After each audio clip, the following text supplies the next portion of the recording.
So I would.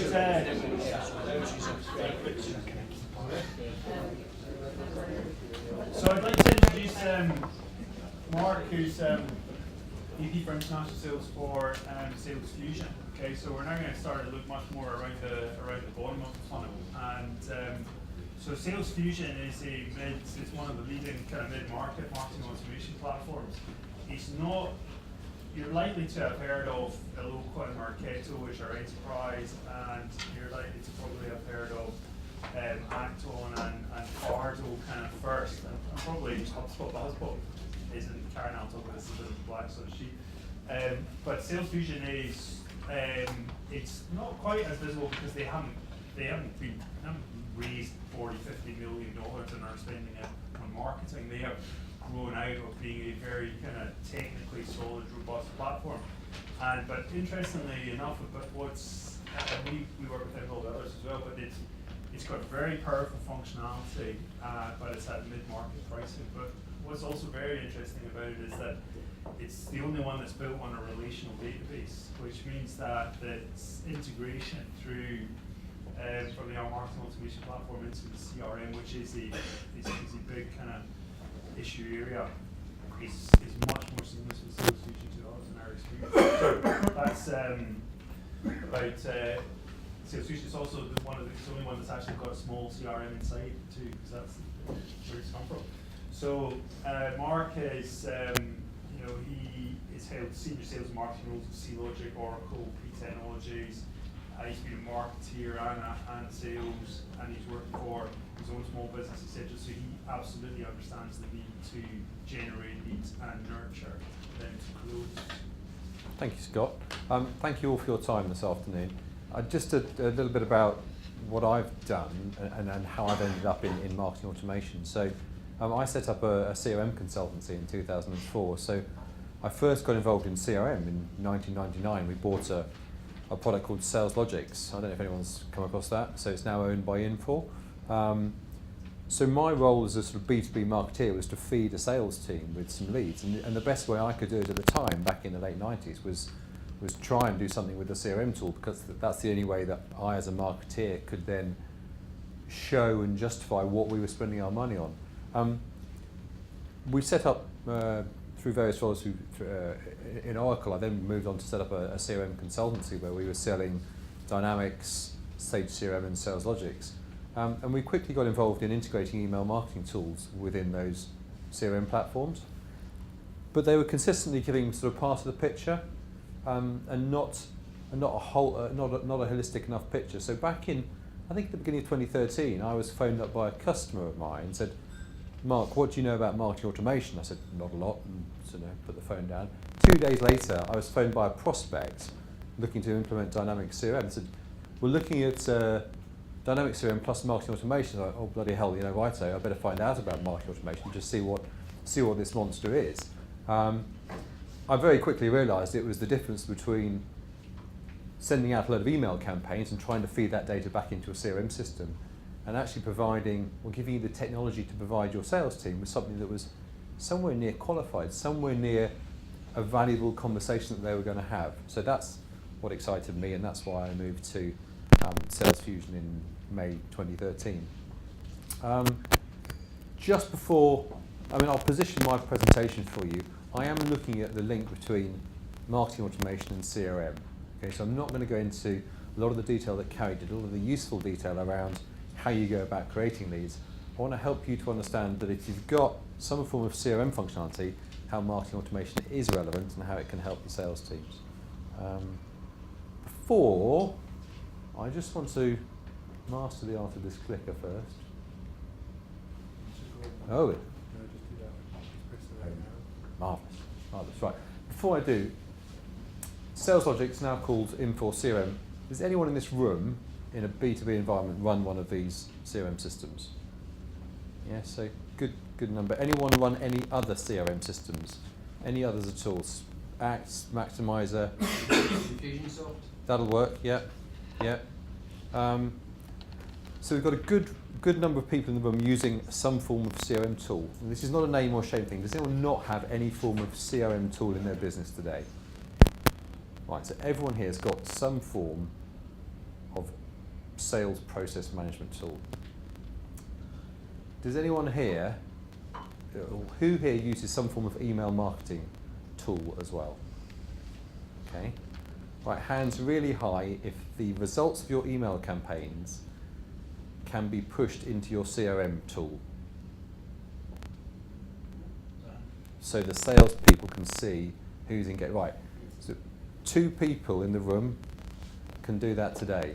Okay, there's a great opportunity, which is why I'm so pleased to be here, that marketing automation is certainly relevant to this audience. Okay, because marketing automation is not only about showing the salespeople what email, how they've engaged with your email.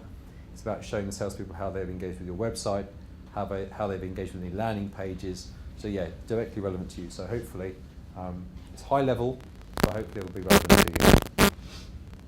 So let's just have a look at traditional CRM. What does a CRM system do for you? Manage sales and activity tasks.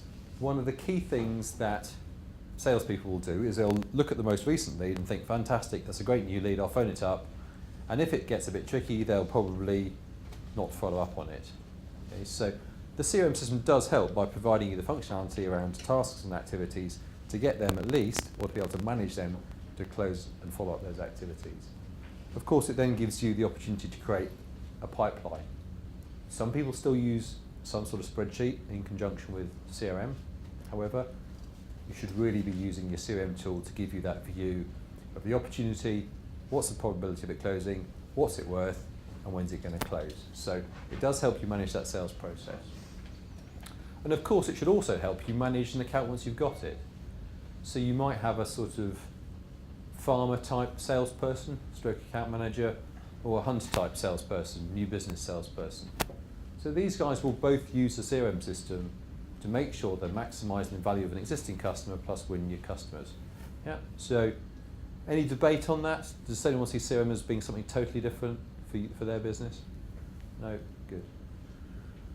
So let's have a look at where CRM and the buyer journey sits. So we've had several definitions this afternoon of what the buyer journey is. So it's a progression of steps from research to evaluation and comparison, and then it culminates in some sort of purchasing decision. Now I've got, you'll be very pleased to hear, a diagram of a funnel on my next slide, so we resort back to the funnel. So now, today a significant percentage of this is being conducted online. You have to ask yourself whether the person conducting the research for your products and services is the ultimate decision maker. Sometimes it isn't.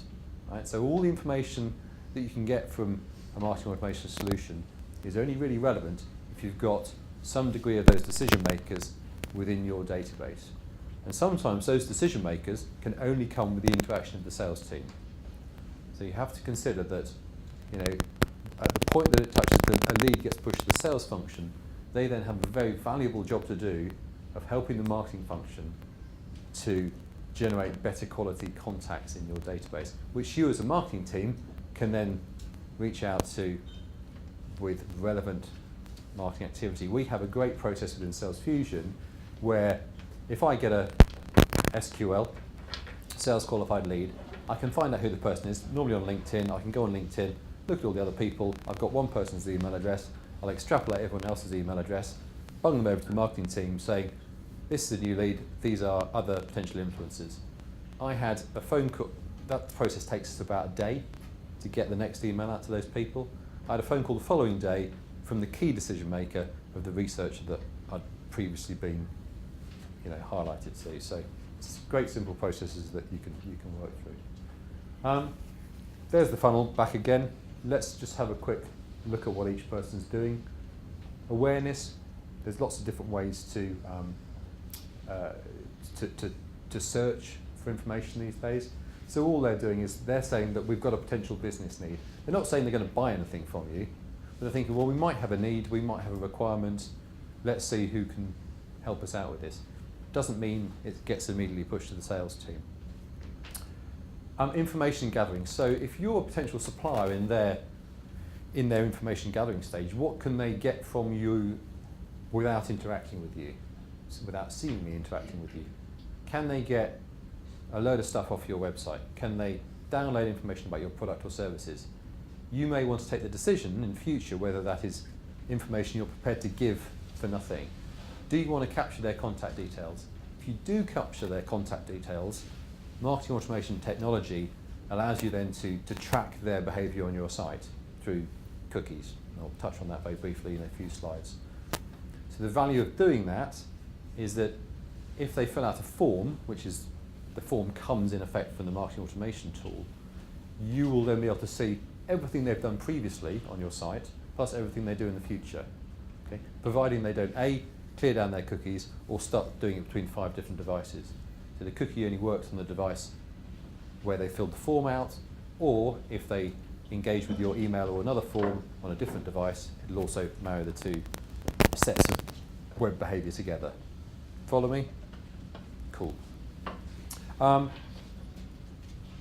much of this behavior up to the awareness gathering sort of goes without, underneath the radar today of the potential supplier. So our objective as a marketing automation technology is to say to you as potential marketing automation users, well look, this is a load of behavior that you don't know today. Why is that important? It lets your sales team engage earlier, it lets them gather more contact information, and it lets them have a preliminary conversation that enables them to steer that buying process. So again, great opportunity for the sales team. So let's have a quick look at how CRM helps us do this. Covered that, sales can engage earlier. But in the current state, the CRM system doesn't really help you out at all in the sort of pre-engagement stage. Okay? So you've really got to look at what other technologies are out there today. I know Carrie mentioned the Serious Decisions organisation. It's a body based in the States that really looks at sales and marketing technologies. So if you're not aware of them, they're certainly worth following on whatever means you wish to follow them on. They're very easy to follow, obviously. But it's well worth doing. And their view is that about 70% of that buyer behaviour goes on online prior to somebody reaching out to you. So currently, there's a fairly big disconnect between the approach of the sales team and the marketing team.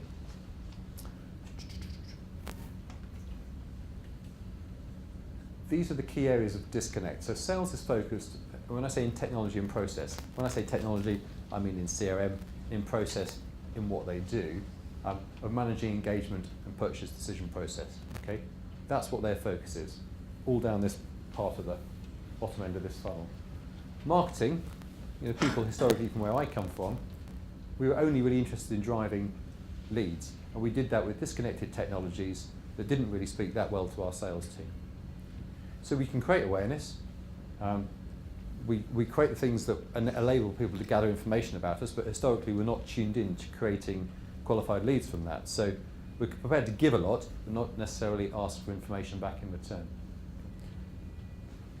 A lot of these processes are actually exclusive of each other. The marketing and sales teams, in both terms of their management, in both terms of their responsibility in the business, can often be quite separate. So this gives us, as it suggests at the bottom, a real lack of a single cohesive funnel in pushing leads down through to the sales team, and also sometimes from sales back up again. So quick definition of really what marketing automation is.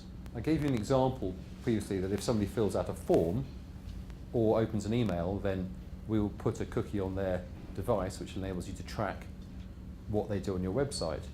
But that's just a bit of functionality.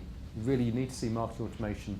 If you see CRM as something that the sales team use to help progress a sale process, a marketing automation system this is a pretty good definition of it. So a platform for creating, managing and tracking all lead generation programs and activities. It's a tactical solution. It will deliver email, it will create landing pages, it will allow you to push posts out to social media platforms. BPM, Business Process Management Solution for managing the capture, scoring, routing and management of lead flow. Spoken quite a lot about lead scoring today, but actually lead scoring is we've had this analogy about a gym membership. Marketing automation is not a gym membership. It's a gym membership, and you've actually got to go to the gym. Yeah? It's not just buy a gym membership on January the 1st. You've actually got to go there. You've got to create your lead scoring profile. You've got to modify your lead scoring profile to make sure it works. In the first 2 months, I got a load of leads at Salesfusion, and these people weren't relevant. These people weren't ready to speak to me. So you would think, well, that's a bit odd, but new territory, new data set. That's I was able to push back to our marketing team and quickly say, hold on, this isn't currently set properly. Okay, so it's not automatic. It's something that you've got to work with your marketing team to get right. One thing that marketing automation can help you do, especially if it's linked to a CRM tool, is it allows you to track what's working in your marketing activities. So you can see that if you entered this event, if you attended an event, you did a follow-up campaign, that created a bunch of opportunity in the CRM system, you can very, very quickly associate a bunch of closed opportunities to a particular event. It's great from a marketing ROI point of view. Why are marketing automation platforms relevant to a sales team? So they're designed to manage the buyer journey by capturing and reacting to explicit and implicit buyer touch points. So a CRM system can't do that. Marketing automation is all around understanding how somebody is engaging digitally with your content. We can then, so if someone engages with your website but they're not downloading stuff, they would be scoring quite low on any sort of lead scoring profile. So with that, you can then push them specific email campaigns. Purely by the fact they've visited your site, you can segment that data off into the kind of people that receive a certain email nurture. So an email nurture is a set of emails of kind of low engagement. Okay, so it can do that for you automatically once you've set up those programs. Do they help encourage sales buyer interactions earlier in the journey? Yeah, they do. I've definitely got good examples where customers have actually moved sales teams around insofar as they've reduced headcount in lead qualifiers and moved an increased volume of people in marketing functions purely on the fact that they've actually implemented a tool which means they don't have to have as many lead qualifiers in the sales team. So traditional telesales type role can be moved, can be upskilled, or can be put into a marketing function. Maps provide context to sales as to why a buyer may be interested in interacting. This is the most valuable thing that I've found from using Salesfusion as a sales tool. So when I started with Salesfusion, I had a week in the States, and they thought, yeah, Mark will probably be able to do the job. So I got back to my office, and I thought, right, well now what do I do? I better open up the tool and start phoning some people up. So I have in our platform what we call a cool down list. So it's select the lead scoring profile. Right, all the people at the top have scored the most number of points. I'll phone the first one up. So the first one said, I'm using a competitor. Fine. They were consuming our content because the content that their competitor put out wasn't as good as ours. That's great. So we had them down. I gathered when their license was due to expire, how long their subscription was for. Perfect. I know who they're using.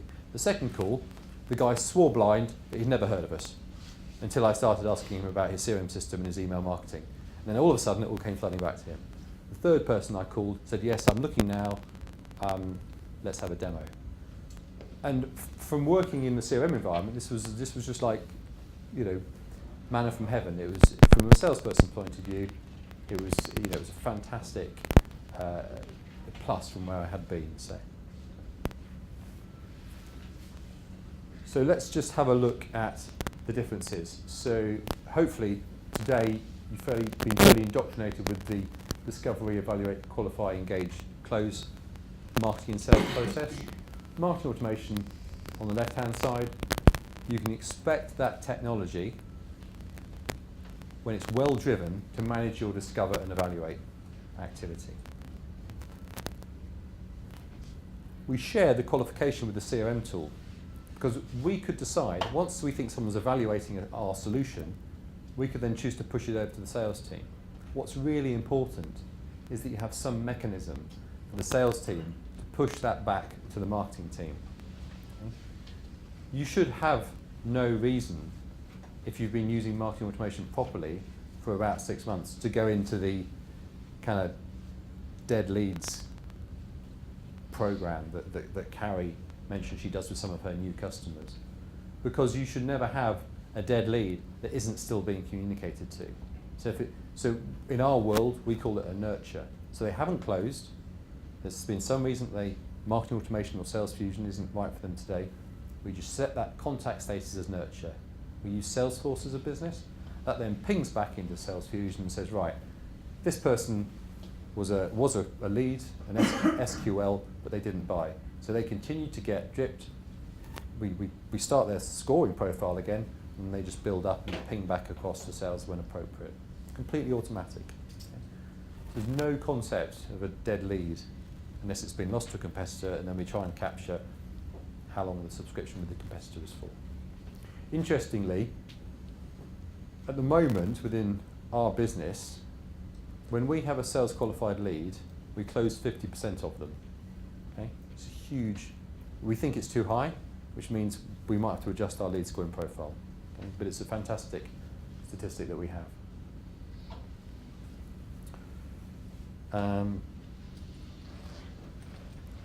I'll just skip over these next 2 slides because I've sort of covered them off really. So, what does your marketing automation platform do for you? The discovery. Discovery is done by emails. So a marketing automation platform will replace your email technology. Okay? It will replace any form of non-Google Analytics web tracking that you have. We still recommend you keep Google Analytics. The likes of Lead Forensics, Wow Analytics, we have that technology which allows you to track people's behavior on your site. That's what marketing automation is responsible for, and CRM is responsible for that engagement from the sales point of view. And please don't underestimate the power of the salesperson's role in the marketing program. Sometimes we've seen people, say, move from the sales to telesales role purely back to the marketing function, but really just about additional contact generation. So as soon as we get some inkling of an opportunity, and we can see who that person is, and we can guess what their role is in the process, we will then use a physical person to start appending additional contacts. We do have integrations to data companies like InsideView, where you can what we call enrich people, so you can actually automatically pull people across, but then you're at the whim of the data provider. So this slide was really just to illustrate this point that I mentioned earlier on about about the loop between sales and marketing. So please don't think that once you've pushed a lead to sales, it's out of the hands of the marketing team. It's very, very important to keep some marketing control of it.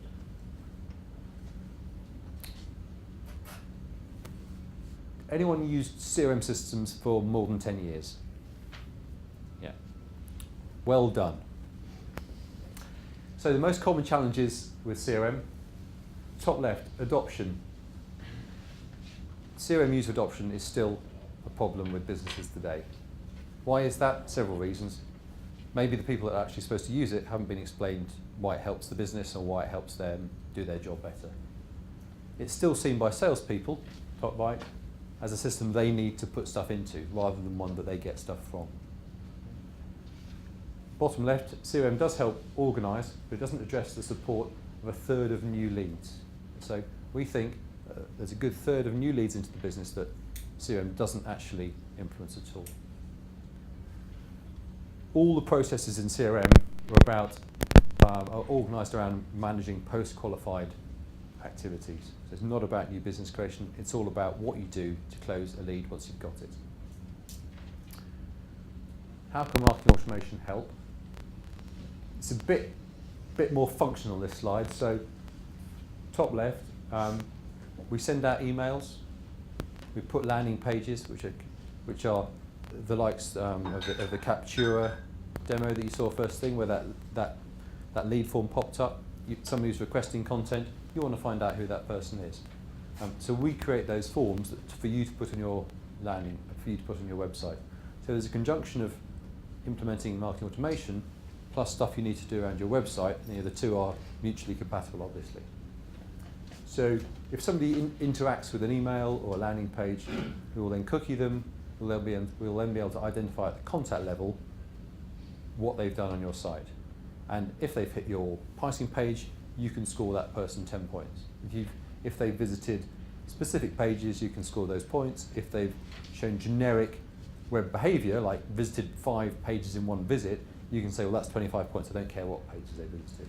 And it's those points that once they cross the threshold, can then ping alerts across to your sales team. So sales alerts are another key way of engaging your salespeople. You get an inbox, you've got a new lead, great, I want to see what they've done.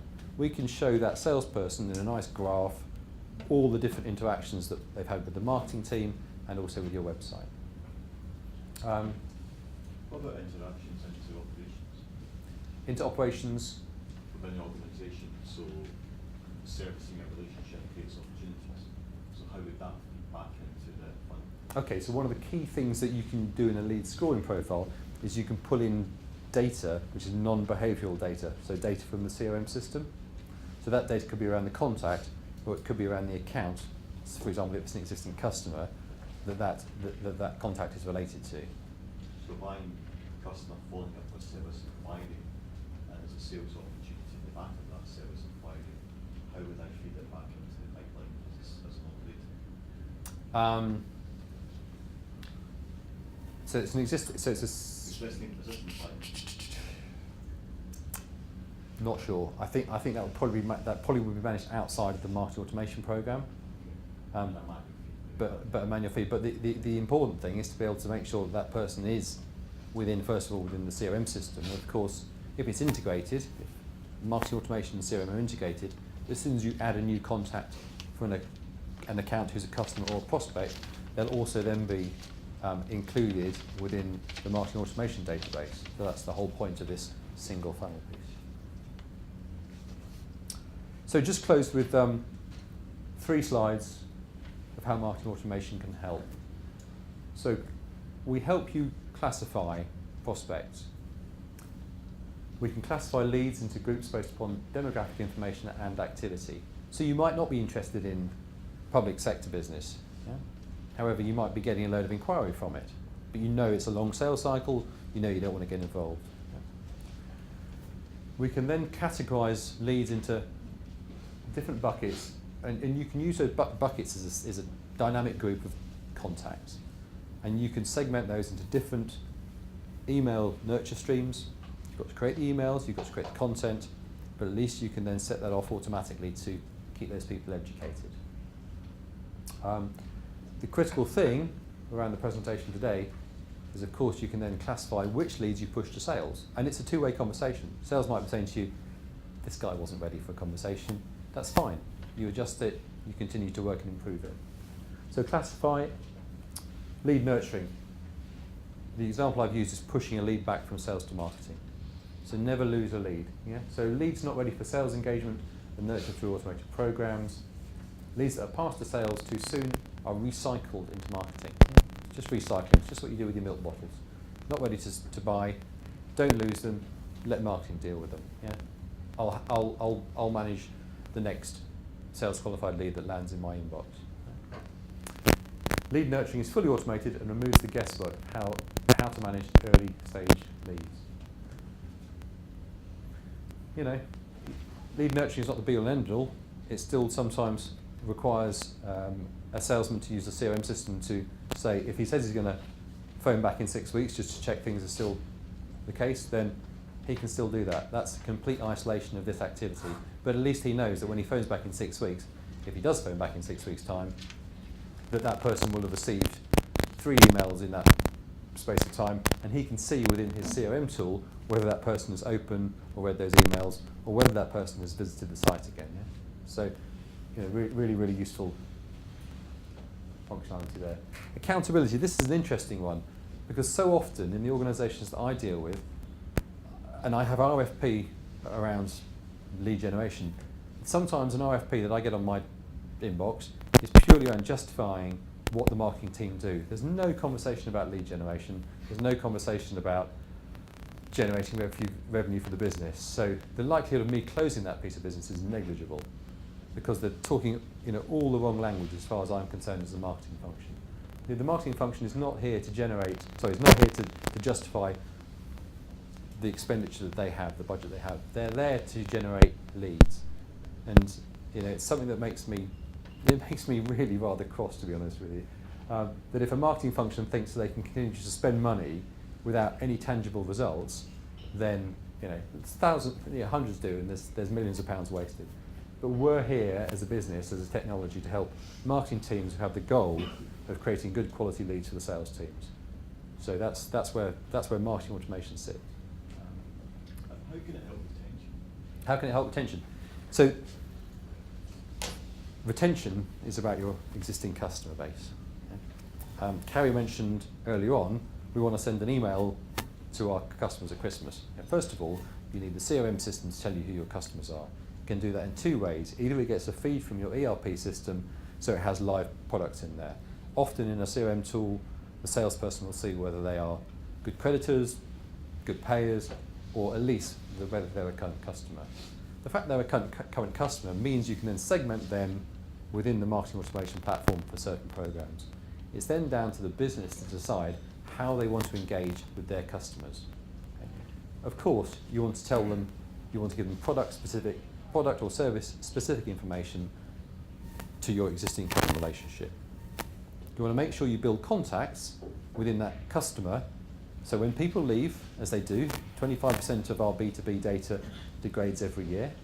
So if your sales guys aren't appending at least 25% of data to that customer every year, then you're going to be losing out on the marketing front. So purely by having them add contacts in the CRM system to the fact that we know they're a customer, you can then include those new people within any customer-based email. So one of the biggest issues of retention is a new person comes into the business. Same in our technology. New marketing manager comes in, used .mailer, used Marketo in the past. I know how to use Marketo. Well, they don't. They had someone to use it for them, or possibly a whole team to use it in the past. We need to make sure that we've got visibility of that person. So attention with customers is defining who your customers are and making sure you've got at least something to tell them. So it's upsell, cross-sell, or at least awareness. Sometimes awareness is good enough. Is that cool? So if you want any of the details about how to get hold of me, you can. And I think I'm probably out of time, so I'll take questions after Neil, who will introduce, or Scott will introduce Neil. But thank you very much for your attention. So, finally.